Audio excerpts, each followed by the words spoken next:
Interface Video presents Fairfield Today. Brought to you by Fairfield Federal Savings and Loan, Fairfield Medical Center, Fairhope Hospice and Palliative Care, the Fairfield County Board of Developmental Disabilities, and the Frankie Smith Funeral Home.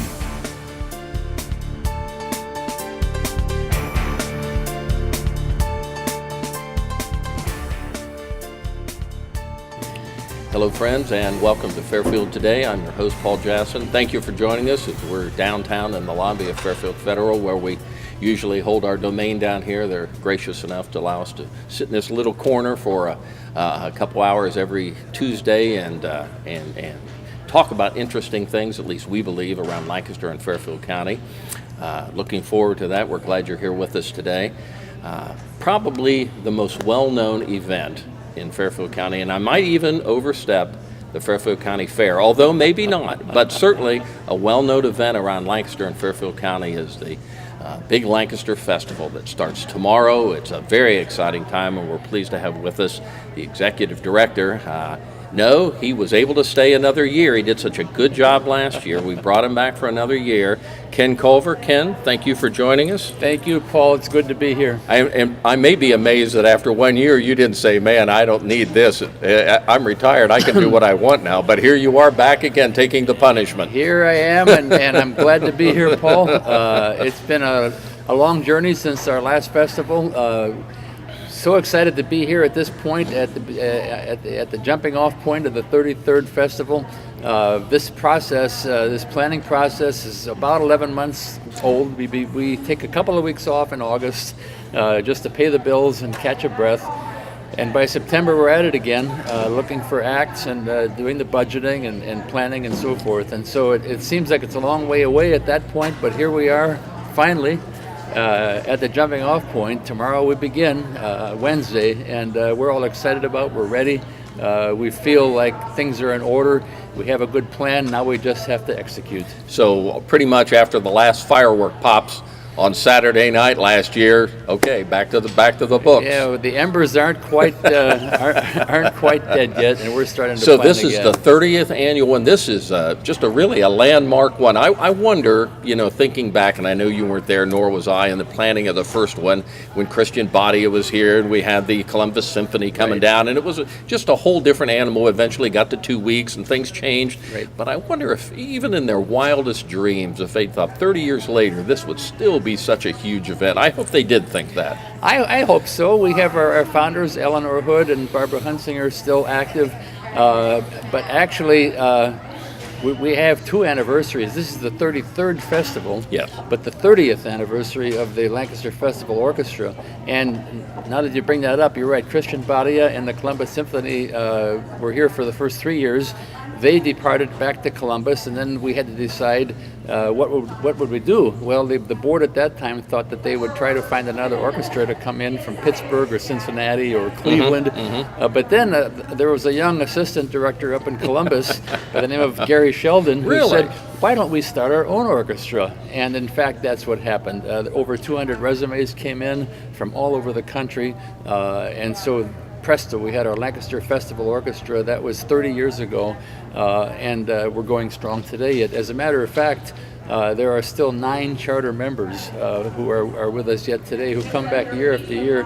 The Festival Orchestra is the heart of the festival. It's what makes it go. These musicians come in year after year after year. They stay at people's homes. They sometimes bring their families, and this is their second home to them. And by the way, these festival orchestra members, about 65 of them, come from well over 50 different orchestras throughout the course of the year. And so we have a wide range of talent, virtually from coast to coast, and even from overseas, who come over each year. Well, I would second that on the Lancaster Symphony. They are a wonderful group of young men, and not always young men and women, but men and women who do such a great job. And for the extent of the entire festival, they're scattered all over town. They just don't appear for one Saturday, disappear, and come back for the next Saturday.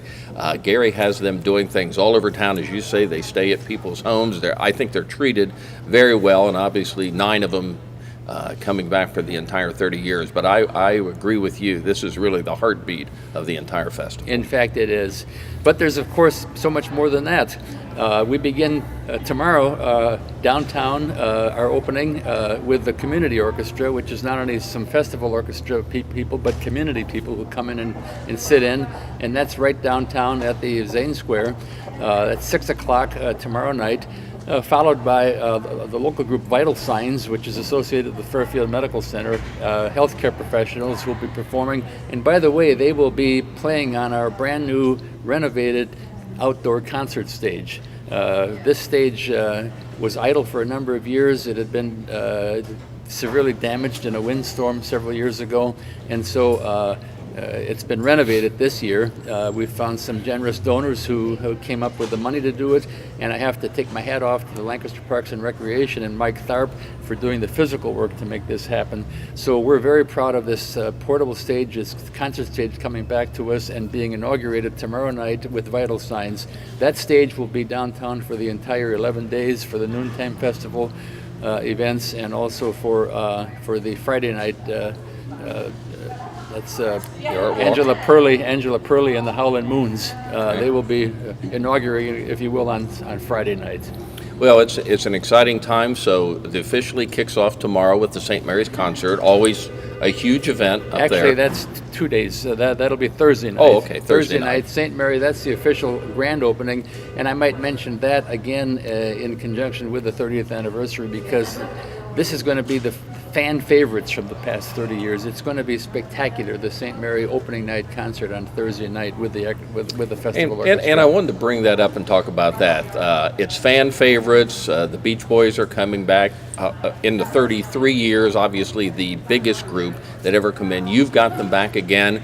They're playing fan favorites up at St. Mary's. There's a lot of work and thinking on you and the board's part on this anniversary, and it means a lot. And so you're kind of reliving some of the great moments throughout the entire festival. This is right, and you're right. You hit the two big manifestations, the St. Mary Festival performances, but also we went back and looked at which were our biggest draws, and by far that was the Beach Boys. That was 2011, and so we were able to get them back. So that will be our grand finale on the 29th out at the Wendell stage at the OU site. Again, fan favorite, not only the Beach Boys, but the orchestra too will be playing with the Beach Boys. They'll also be performing before the Beach Boys, and I might mention they'll be performing with the Mavericks, which is the other Saturday night event. That's the 22nd.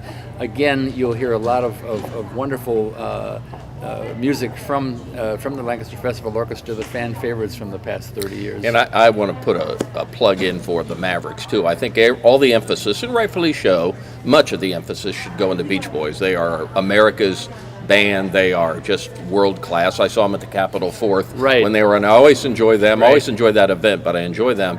But the Mavericks are just a wonderful group. This Raul Malo, who is the lead singer, they just do a great job. And I think people, if they don't know that first Saturday, should look them up and hear some of their songs. Well, we're getting good ticket volume on the Mavericks as well as, of course, the Beach Boys. And again, let me mention those noontime events. Boy, aren't they wonderfully attended. Exactly, they are. They're very well attended, and they're going to be, I think, even more spectacular this year with the concert stage, the outdoor concert stage. We're bringing back the Drowsy Lads. This is the Irish fan favorites. Group, fan favorites. There's going to be a brass ensemble from the Lancaster Festival Orchestra. There will be, of course, the percussion ensemble, always a favorite. And by the way, the percussion ensemble is going to be Tuesday this year as opposed to Wednesday, and that is because the Lancaster Festival, or the Lancaster Percussion Ensemble rather, is going to actually be performing on Wednesday night, the 26th. And that is the rock and roll tribute band night. Sure. And that is going to be a Fleetwood Mac tribute band called Tusk. And they're going to be with them? They are going to be with them. This is going to be a great addition to that night, because the Tusk group, this is the tribute band for Fleetwood Mac, likes to bring local musicians on stage with them for their finale. And that is the Lancaster Percussion Ensemble. They will be marching on the stage. They'll be set some keyboard instruments, marimbas, and so forth. So So if you like the percussion ensemble, come and see them Tuesday downtown, but also come out to the Tusk performance Wednesday night, the 26th, and see the percussionists, these young percussionists, perform on the Wendell stage. That will be a spectacular night, too. A year ago, before the 2016, your first year as the executive director, and I think you got into it kind of late. You weren't in for the entire year of planning on that. Right. Now you've had an entire year. Was there a big learning curve that you picked up in the time you were in the first year to this year? Is a lot of things that I can do this better this year now that I'm really engaged? There's no doubt about that, Paul. I likened my first year to going into the office every morning and flying into a fog bank, not knowing exactly what I was going to be doing that day. 1 year makes a huge difference, and so of course it takes not just the executive director, but we like to point out that we have about 500 volunteers who are the heart and soul of the entire year-long process that make it happen. And so, but yes, the planning's been good. We have wonderful volunteers and a great office staff, and we've made all the decisions. We've done all the planning. Now it's a matter for the next 11 days of execution and weather.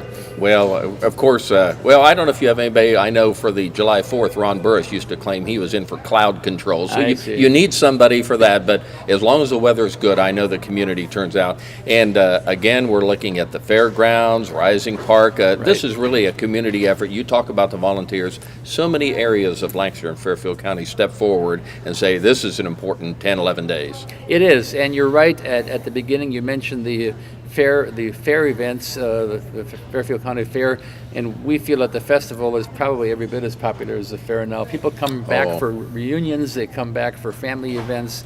It's kind of a homecoming 11 days, and so that should be the same this year. We think perhaps the best ever. I've had a class reunion that was planned around it, and I think before it's all over, every class will plan it around it. On that one of the Sundays, probably that first Sunday before they open up, they plan it around it. But you're right. I think I've heard often many people say, if you only get home twice a year, come home for the fair, come home for the Lancaster Festival, you'll see everything and be able to do everything that's important. Exactly. So. And I might, as long as we're talking about events, I do want to mention one other one that has a previous festival connection, and that is our Monday night KFC event. That's the first Monday night. That will be the 24th. That's going to be the High Street Stompers. Is Tom Battenberg? That's the name. That's what I want to mention. Aces on that. Yeah, the High Street Stompers was originally formed as music professors from Ohio State University, and they still are primarily made up of that, but Tom Battenberg is the trumpet player. Tom Battenberg was with the Festival Orchestra for years. He was the principal trumpet player for the Columbus Symphony, played with them for 50 years, and he is retiring in August, and so one of his last public performances is going to be here at the festival, at the KFC, at the jazz, and it's going to be a Dixieland night, so it should be spectacular. Give us the web address and the phone number. Tickets are still available for almost everything. Tickets I'd certainly call up. Yes, by all means. It's lancasterfestival.org, 687-4808. Again, lancasterfestival.org. We have the ticket office also is open from 10 o'clock to 4 o'clock every weekday, so they can come in and get their tickets or check the web again, or 687-4808 for telephone information. Well, it's the 33rd festival, the 30th anniversary of the Symphony Orchestra. We're very excited about this. It's going to be such a great couple of weeks here, and we're looking forward to it. It all begins tomorrow, Thursday up at St. Mary's. Friday we'll be downtown. We'll be there live every day. The Mavericks the first Saturday, Beach Boys to wrap it all up on the 29th. Sounds like you've got a winner from end to end. Thank you. We have 60 different events, more than 60. Most of them are free. I do want to get in, if I have a few seconds, Festival Fair Day, which is Saturday. That's always a favorite for the children and the kids, families. Wonderful things to do at the fairgrounds on Saturday all day long. Contact the Lancaster Festival. Just Google them if you don't know you can find them on there. The tickets available, everything. Best of luck for another wonderful time. We'll talk to you sometime during that. Okay. Try to just remain calm through the whole thing. You survived last year. I'm sure you will this year. So far, so good, Paul. Ken Culver, Executive Director for the Lancaster Festival, is our guest. We'll be back on Fairfield Today in just a moment.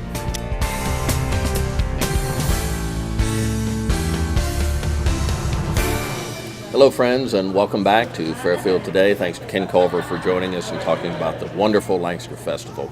I want to talk about the good people here now at fairfieldfederal.com and their business banking interests. If you go to fairfieldfederal.com, a very comprehensive and wonderful website, click on the business banking tab. They have personal banking, internet banking, business banking. For example, if you tap on business banking, it gives you everything that they can do. So if you're a business owner, and I know it can get bogged down. You want to run your business. That's what you want to do, but you have a lot of things pulling at you. I think business banking through fairfieldfederal.com would be a good aspect. They can take that a lot away from you and handle a lot of the money management and cash flow and things that they can help you with. They'll do that right there. So look forward to that. Just go to fairfieldfederal.com, business banking. They can help you a lot right there. Pleasure to have with me for the first time Ken Culver. Been here several times, but a pleasure to have for the first time Area Director for Young Life, Kelsey Bowl. Kelsey, thank you. Thank you, Paul. Yep. I'm glad to be here. She's a very fine Bloom Carroll graduate, the head of Young Life, and let me just introduce you to Young Life, who on their website they say their mission is to introduce adolescents to Jesus Christ and help them grow in their faith. So it's sort of like making missionaries to some degree out of all these young people. That these Absolutely. are young people, right? Yes, absolutely. So we really do view ourselves as local missionaries to adolescents in Fairfield County. And Young Life is an international organization. It's been around for 76 years. It's in over 100 countries. But it's only been in Lancaster for the last 5 school years. And so we're still pretty young. We're still pretty new to the community, I think. And so some areas have had Young Life for 50, 60, 70 years, but for us it's still in the early stages. We still feel like we're laying the foundation. Now I understand you and your husband, both Bloom Carroll folks, both We Bulldogs, are. very We good, are. but you got involved in Young Life when you were in high school. Is that did. correct? Yeah, we did. So at the time, Bloom Carroll had Young Life, and it doesn't right now, but at the time there was Young Life there, and that's actually how I came to faith and how I came to know who Jesus was. And so it was very important to me, and I went to Miami University of Ohio for 4 years after high school, and I ended up volunteering for Young Life while I was there.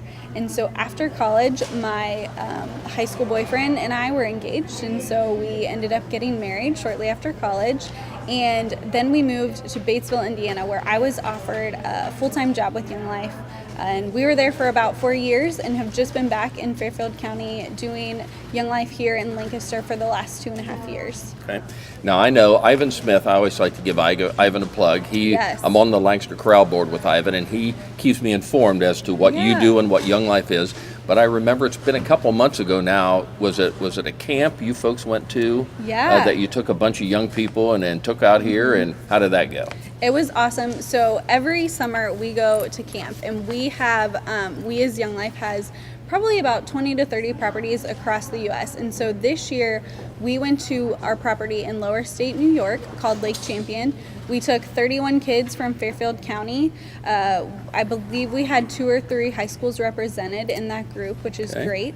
And so we were there for about a week, and this just happened actually 3 weeks ago, so it's still pretty fresh. We were there for a week at camp. I mean, our properties are phenomenal, but kids get to experience all types of things. It was 30 plus kids you took? We took 31 kids, but there were probably about 400 kids at this camp.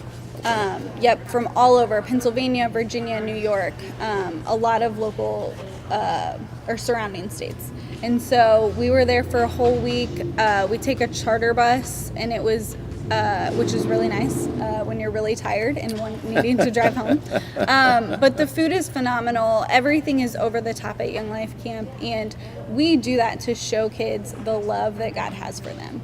And so throughout the week, they hear the entire gospel laid out for them, that Jesus loved them and came from heaven to earth and gave his life for them to be in a relationship with God, our Heavenly Father. And so they get a chance to hear that gospel and just process that.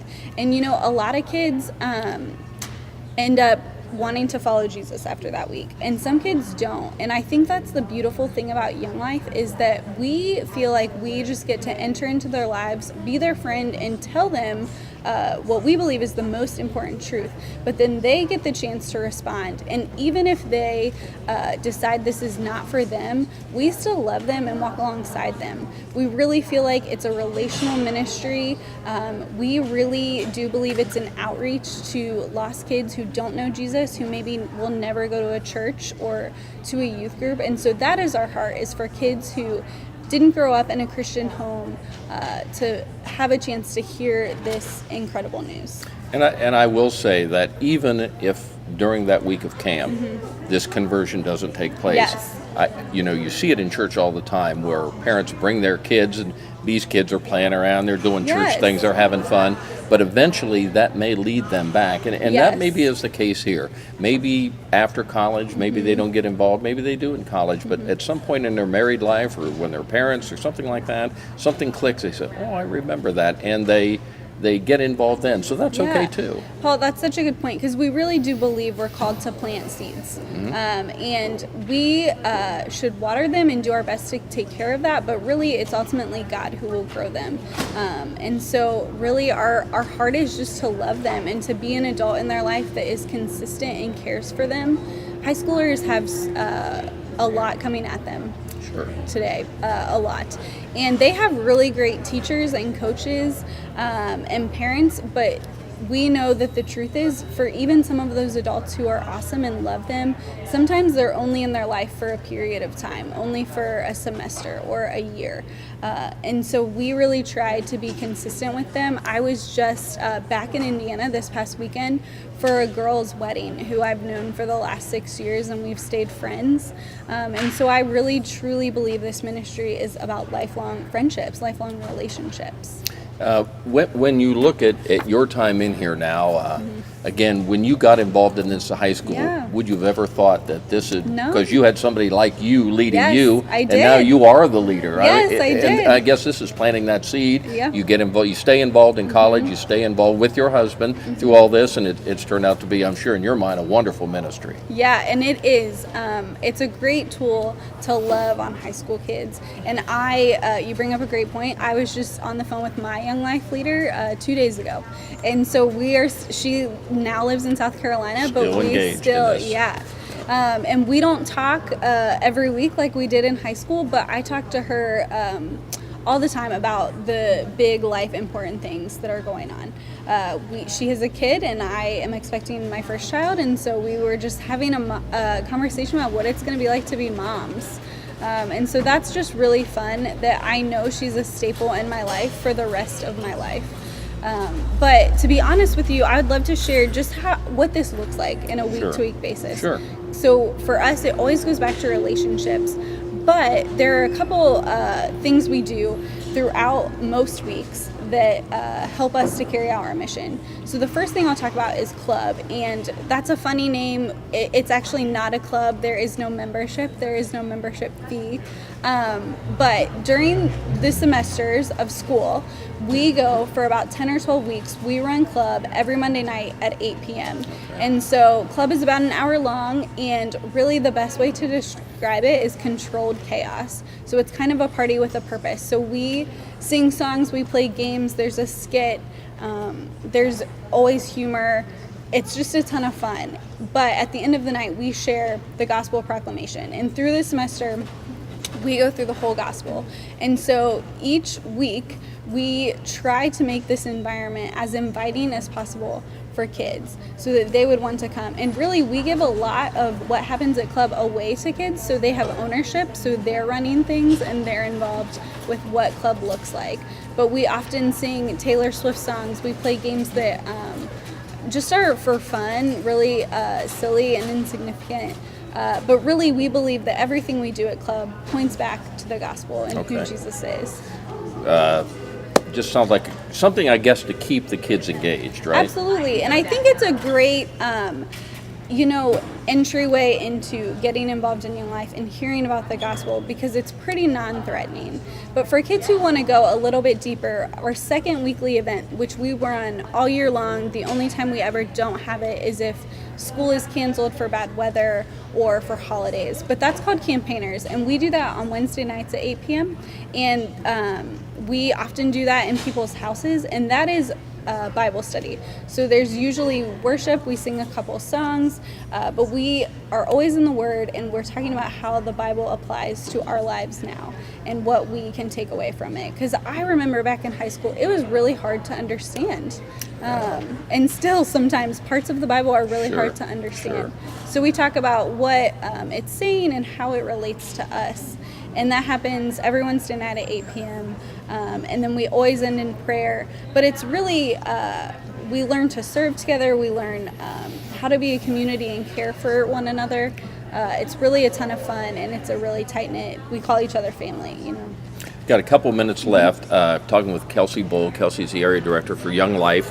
If somebody now, and school's out, so there may be some young people at home listening with their parents, if they have an interest in finding out more about this, or maybe even if some adults out there would be interested in helping out in some way, how would they make this contact with you? Yes, so one of the best ways to contact us is by just contacting me directly, and you can do that at my email address, which is Kelsey, Kelsey, Bohl, BOHL, @gmail.com, or via phone, 614-595-6826, call or text. But we are on social media, Facebook, Twitter, Instagram, at YL Lancaster or Young Life Lancaster. And we have a website. It's lancaster.younglife.org. And so people can get on there just to get my contact information and see what's going on. Well, you are, and again, if they just want to Google Young Life, Lancaster, you can get there because it's a great website, lots of information on there. Thank you for being with us today. Wish you, being a mom, next time we see you when you have you on, we'll see a little change here in your life, much for the better, we're sure. So thanks for what you're doing to change the lives of young people. Again, I like to say you're doing the Lord's work, and we know you are out there. So Young Life, thanks for everything you do. Kelsey Bull, our area director. We'll get you back here, and we'll just keep updating and see how all this goes. I would love to. Thanks, Paul. Kelsey Bull with us on Fairfield Today. Thank you for joining us on Fairfield Today.